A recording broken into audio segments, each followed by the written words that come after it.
Hey Jazz fans, time for another 5-minute fight against racism. This is a series of videos that's meant to equip and encourage you to shout down racism and confront it wherever you see it.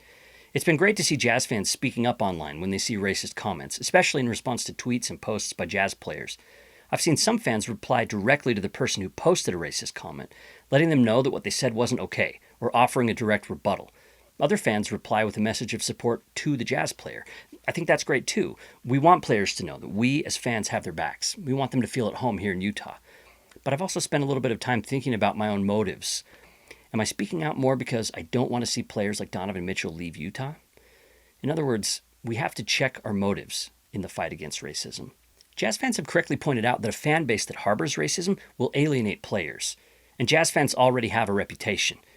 One person responded to Donovan Mitchell, "Please don't let these fans push you away. I'd hate to see you go." Right, we all would, right? I love that the fan is vocally showing their support. At the same time, I think we should pay attention to what the main concern should be. Is it the fact that our team will be affected, or the fact that racism still exists and that it shouldn't have a place here? A few weeks ago, I finished reading the biography of abolitionist Frederick Douglass. After years of public service in the cause of abolitionism and justice, Douglass's house was destroyed by a devastating fire. He was on the road at the time, and his family barely escaped with their lives, but they lost pretty much everything else. Now, here's a complicated part of his story. There was also a white woman living there named Ottilie Assing. She spent her summers at the Douglass homestead. She was a German abolitionist, a liberal intellectual, and a professional partner to Douglass, and possibly more. Right after the fire, she wrote to her sister, saying that her precious summer plans were ruined. She didn't say one word about the well-being of Douglass's family members. In that private letter, she insulted Douglass's wife and cried to her sister, saying, "My home was destroyed." Historian David Blight called Assing's reaction a desecration of the family's grief. Assing is a classic example of white self-interest. She was devastated at the loss in the way that it disrupted her own comfort, security, and joy.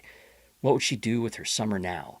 But she didn't say a word for the grieving family, not a word about the fire being a terrorist attack, the kind of attack that was repeated throughout the country to harass and murder black people.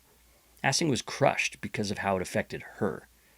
I'd be lying if I said I haven't been distressed by some Jazz fans' racist reactions, in part because I fear it could rightfully discourage black players and other anti-racist players from proudly playing in Utah.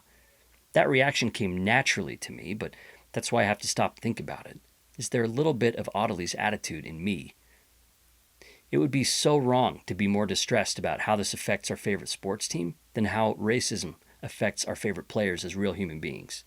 It's wrong to desecrate the pain that Donovan and many other people feel right now by making it about us. So, I keep looking for racist attitudes in myself. I look for racist policies that I can oppose with my voice and my vote. I listen to the experiences and the pain of people of color, and I work to cut off my defensiveness and self-interest. That's what Coach Quinn Snyder was talking about in the aftermath of Donovan's Juneteenth post. He said there were a lot of positive comments surrounding Donovan's post. That said, there were also some comments that were abominable and things that we all should never tolerate. To the extent that you can rationalize some of those negative comments by saying there were positive comments, I think that's a mistake. As long as those comments are there, there's work to be done. Sure, we can say not all Utahns, or we can say not all fans, but that shows more concern with our reputation than with racism. And if not all people in Utah are like that, then what are we doing to actively counter racism rather than just denying that it's a big problem here? Our neutrality or our silence feeds and encourages racism. As Angela Davis said, it's not enough to be non-racist. We must be anti-racist. And that's on us.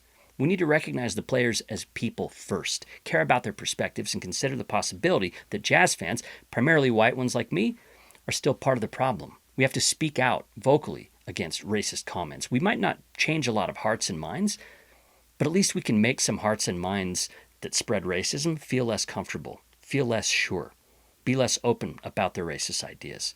It's time for us to take note, not of what we might lose, but of what people who are targeted and affected by racism have already been losing. Like this fan told Donovan, "We're the luckiest to have you in Utah. We fight for you, we stand with you, and we'll learn from you. Don't stop." That's today's call to action. Fight racism online. We need to own the comment sections. You can tag me in anytime. Let's be vocal. Let's stand with our players. Let's be able to say that Black Lives Matter. Thanks for watching another 5-minute fight against racism.